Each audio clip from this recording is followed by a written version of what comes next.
Today we are making green tomato chutney. We're using 2.5 kilos of green tomatoes cut up small. We are using 4 tablespoonfuls of salt and a large brown onion. Action.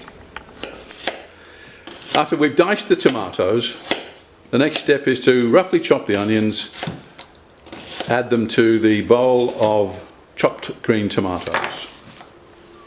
When that's completed, we add 4 tablespoons of salt. Any type of salt, doesn't really matter. The salt will draw out the moisture from the tomatoes and make the sauce or the chutney more concentrated. Mix the salt into the tomatoes, just roughly. It's horrible on your hands.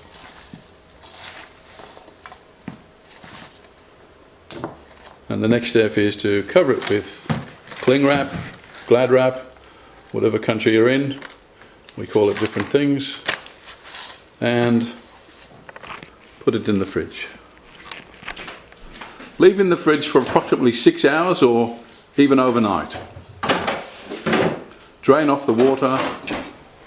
So after 6 hours or even overnight, a large amount of water will come off your tomatoes. Strain it off and then we'll start the next process.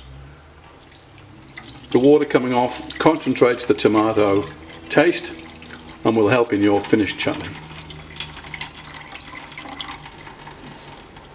After soaking either overnight or for 6 hours, the tomatoes, drain them completely.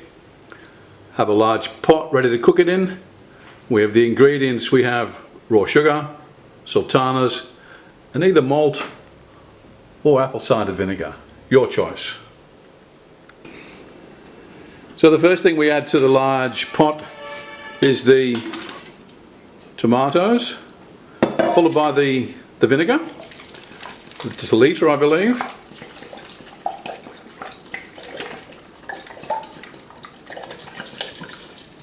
After the vinegar, we have the brown sugar, which is 500 grams. 500 grams, and followed by the sultanas, 250 grams.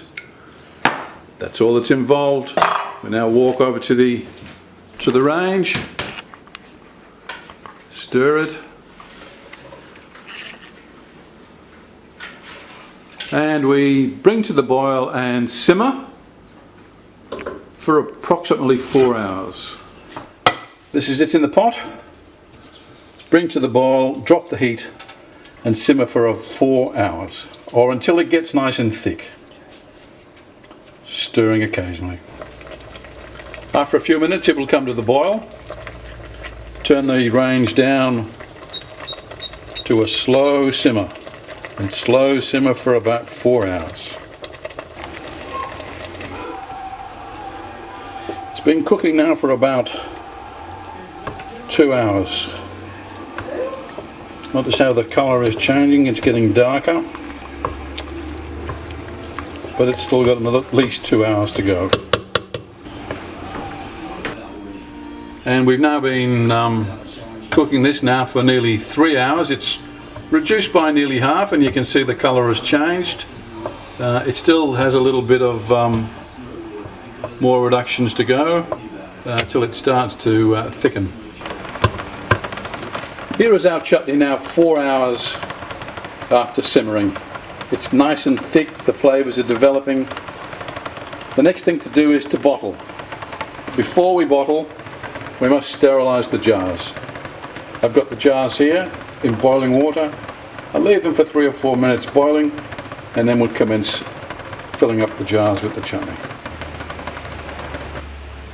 The jars we're going to use to bottle the chutney have now been sterilised for 5 minutes in boiling water.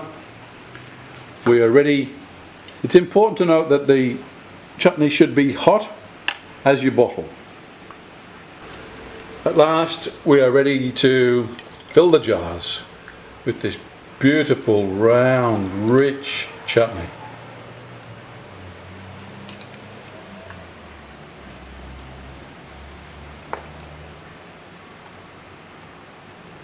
How nice is it going to be on ham, roast beef, on sandwiches? Put the lid on straight away.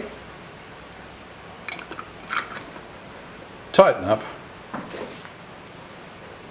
And as it cools down, it will form a vacuum. Leave for 2 or 3 days in your fridge and eat with pleasure. The last most important step before you put it in the fridge is to put a label on, putting what it is and the date you bottled it. Do this to all of them.